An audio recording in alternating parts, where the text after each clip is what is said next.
মনে হয় যেন এটা খুব জঘন্য একটা ব্যাপার হচ্ছে আমার সাথে, কিন্তু পরে দেখা যায় যে সেটাই সবথেকে ভালো হয়েছে।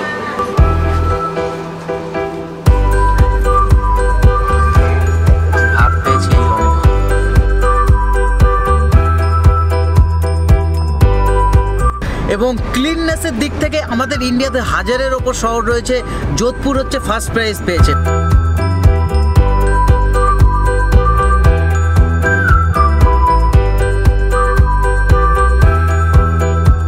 আজকে যাচ্ছি হচ্ছে যোধপুর। জয়পুর থেকে যোধপুর যাওয়া পুরো ট্রেন জার্নিটা আমি আজকে আপনাদের জন্য দেখাবো, but I am already late. 12:20 train, already 10:05। আমার এখনো ব্যাগ গোছানো কিচ্ছু হয়নি। So be ready quickly.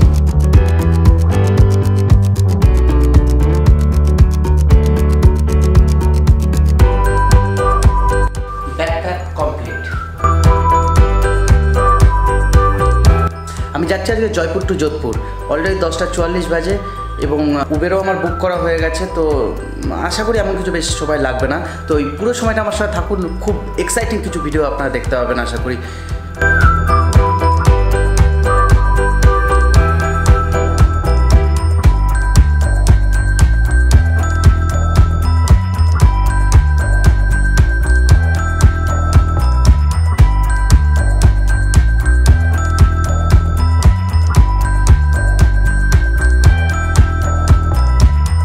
चलिए भैया स्टेशन।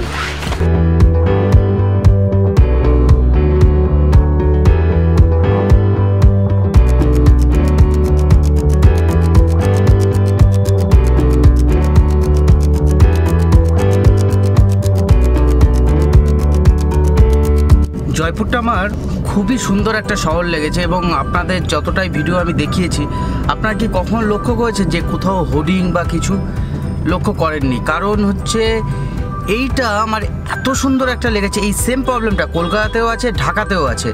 মানে ছোটোখাটো একটা নেতাও তার কিছু না হলে 100-150টা হোর্ডিং। আর এখানটায় মাত্র 20 দিন পর ভোট। আপনারা ভাবতে পারেন মাত্র 20 দিন পর ভোট, বাট কোনো হোর্ডিংয়ের কোনো নামই নেই। এবং এখানে মিছিল হচ্ছে কি শান্ত শিষ্টভাবে, মনেই হচ্ছে না যে 20 দিন পর। এবং রাজস্থান কিন্তু আমাদের ইন্ডিয়ার ওয়ান অফ দ্য মানে বিগেস্ট স্টেট, সবথেকে বড় একটা স্টেটের মধ্যে একটা রাজস্থান। তো সেইখানটাতেও মানে কোনো সেরকম ভিড় ভাট্টা কোনো ব্যাপার নেই, সব কিছু একটা শান্ত গতিতে চলছে। বাট আমি ঢাকাতেও দেখেছি আর কলকাতাতেও এত হোর্ডিং, খুবই বিরক্তিকর। সো এরকম যদি খোলামেলা থাকে, যদি কম পোস্টার লাগানো থাকে, নেতারা যদি ভালো কাজ করে তাহলে মানুষ তাদেরকে এমনিই চিনে যাবে। তার জন্য এত হোর্ডিং দেওয়ার আমার মনে হয় না কোনো দরকার আছে। সো আমি এখন স্টেশনের দিকে যাচ্ছি। যোধপুরটা রাজস্থানের দ্বিতীয় সবথেকে বড় city after Jaipur. So let's go.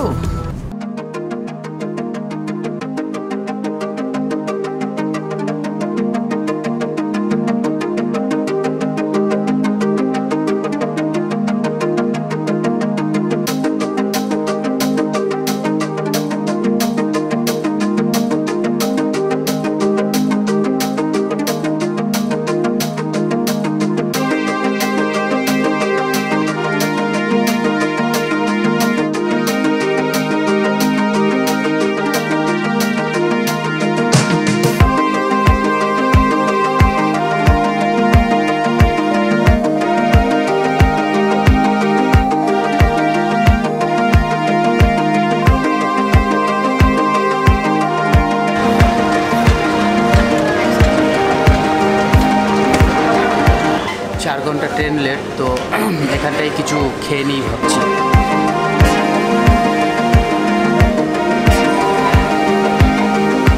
মাঝে মাঝে কিছু মানে মনে হয় যেন এটা খুব জঘন্য একটা ব্যাপার হচ্ছে আমার সাথে, কিন্তু পরে দেখা যায় যে সেটাই সবথেকে ভালো হয়েছে। আমার ট্রেন 3.5 ঘন্টা লেট। ভাত পাচ্ছিলাম না এতদিন ধরে। তো আমি বাইরে খুঁজতে বেরিয়ে দেখলাম যে রেলওয়ে স্টেশনে এদের একটা ফুড স্টল আছে এবং সেখানটায় প্রাইসটা অনেক হাই। এই রাইসটা হয়তো কলকাতায় 25 কি 30 রুপিস দাম হতো, এখানটায় 170, মানে হিউজ রেট এটা।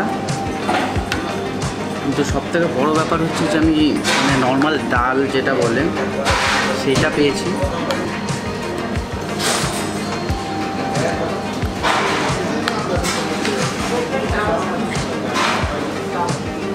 কলকাতার মতো ওরকম টেস্টি না, বাট চলে যায়।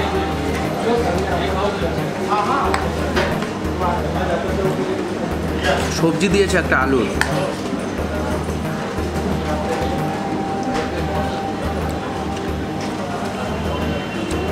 আলুর সবজিটা অনেকটা আমাদের ওখানকার মতো।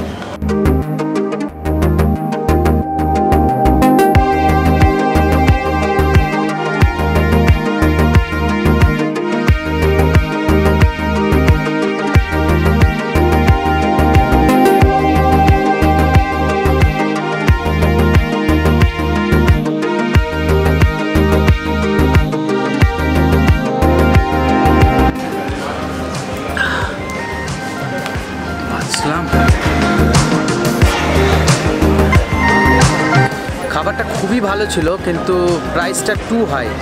তবু কেউ কলকাতা থেকে আসেন তাহলে জয়পুর স্টেশনেই যে গভর্নমেন্টের যে খাবার যে দোকানটা রয়েছে এখানটা আপনারা খেতে পারেন, কিন্তু প্রাইসটা খুব হাই। এটা হয়তো কলকাতাতে 20 টাকা কি 25 টাকায় নিত, সেখানে এখানে হচ্ছে 170 টাকা। এইটাই, বাদ বাকি ঠিক আছে। রাইস যদি খেতে যান তাহলে এখানেই পাবেন।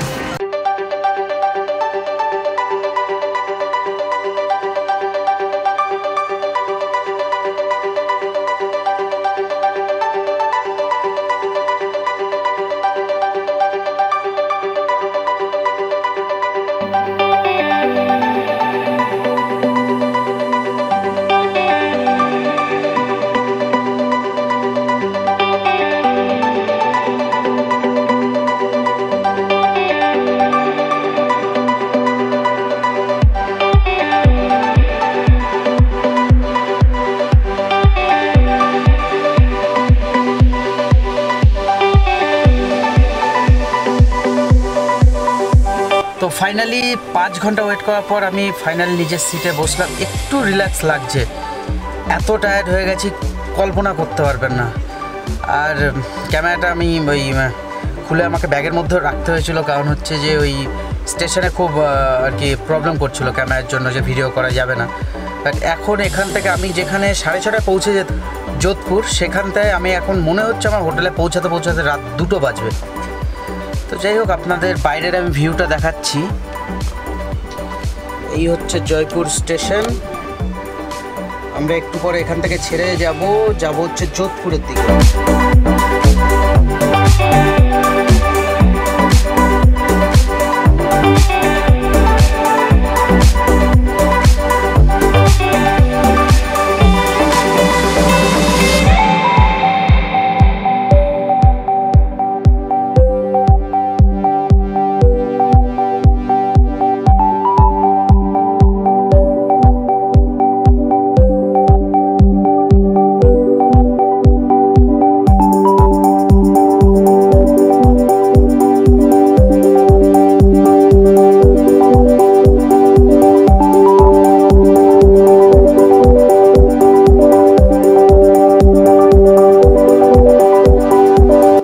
আমি এখন শুয়ে রয়েছি এবং প্রচণ্ড টায়ার্ড লাগছে। 5.5 ঘন্টা স্টেশনে বসে থাকার পর কারি বা এনার্জি থাকে।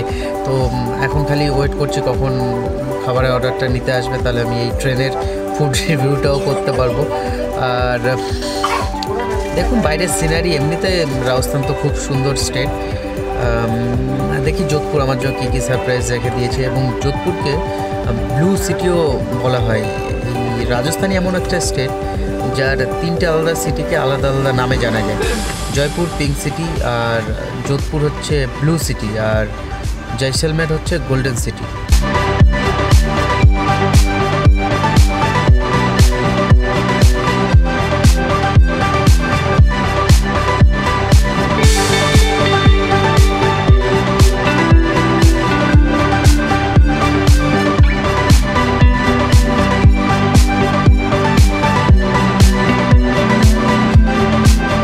জাস্ট আমি শুলাম, প্রচণ্ড খিদে পেয়েছে। এখন খালি একটাই ওয়েট যে কখন আসবে খাবারের অর্ডারটা নেবে।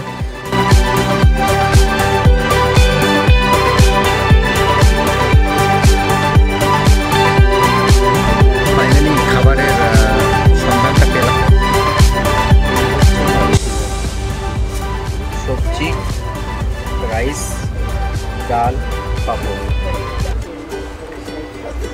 ভাত পেয়েছি এই অনেক।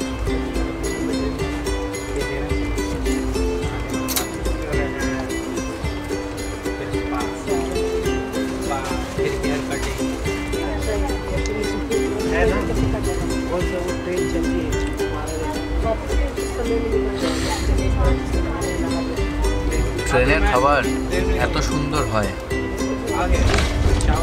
আমার তো দারুণ লাগে।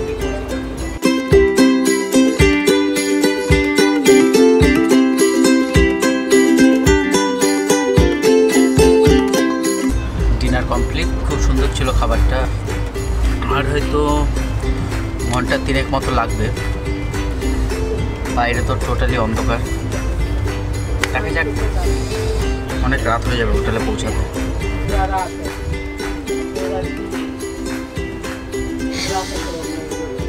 ফাইনালি আমরা যোধপুর পৌঁছে গেলাম।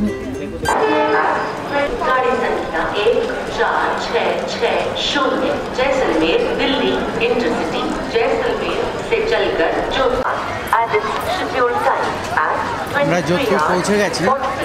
4810 Rewari passenger from Jodhpur to Rewari via Churu Dadulpur.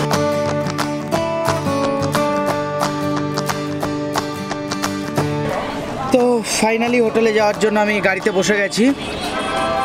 আমি চিনি না কিছু এখন। ভাইয়া আপনার নাম কে? मेरा शुभम सर। शुभम भैया मेरे को পৌঁছা দেগা পুরা হোটেল। আমি স্টেশন থেকে নেমে আমি এখন হোটেলের দিকে যাচ্ছি এবং খুবই ভালো লাগছে। এত সুন্দর একটা শহর এবং ক্লিননেসের দিক থেকে আমাদের ইন্ডিয়াতে হাজারের ওপর শহর রয়েছে, যোধপুর হচ্ছে ফার্স্ট প্রাইজ পেয়েছে। আর যোধপুরকে ব্লু সিটি বলাই হয়। আমি দেখাবো কেন এটা বলা হয়, এটা অবশ্যই আমার নেক্সট যে ব্লগটা আসবে। আমি এখন হচ্ছে আপনাদেরকে জয়পুর থেকে পুরো যোধপুরের ট্রেন জার্নিটা দেখালাম আর আমার হোটেলের রুমটা দেখাবো। জাস্ট এই ব্লগটা থাকবে এটাতে। আর নেক্সট যে ভিডিওটা আমি করব, এখন 4-5টা ভিডিও করব। ক্যামেল সাফারি আসবে, তারপর উমেদ ভবন আসবে, অনেক অনেক সুন্দর সুন্দর জায়গা আছে। मेहरानगढ़ फोर्ट और मैंने क्या बोला भैया? Mehrangarh fort. My name is Shubham. और शुभम भैया मेरे को पूरा घुमाएगा, पूरा मेहरानगढ़ फोर्ट, उम्मेद भवन, मंडोर गार्डन, बायोलॉजिकल पार्क, তো আমার एवरीथिंग। আমার চ্যানেলে পুরো সময়টা থাকুন, পুরো এক্সাইটমেন্ট এক্সাইটমেন্ট কিছু ভিডিও আসছে।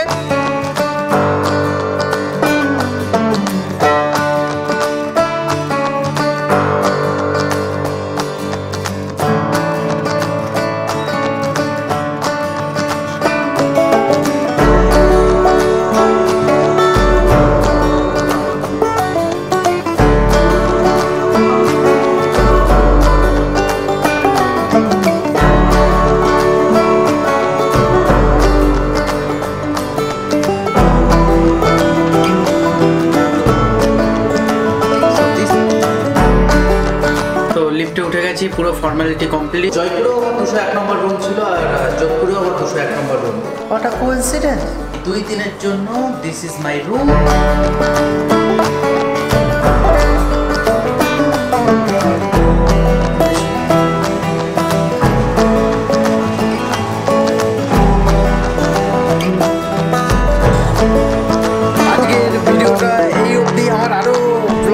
ইচ্ছা ছিল কারণ আমি প্রচণ্ড এনার্জেটিক ফিল করছি, আই ডোন্ট নো হোয়াই। তো যাই হোক, আজকের ভিডিওটা যদি ভালো লাগে থাকে please subscribe to my channel and share it with your friends. আর লাইক কমেন্ট করতে ভুলবেন না, আমাকে কমেন্টে জানান আজকের ভিডিওটা কেমন লাগলো। Thank you and good night, by.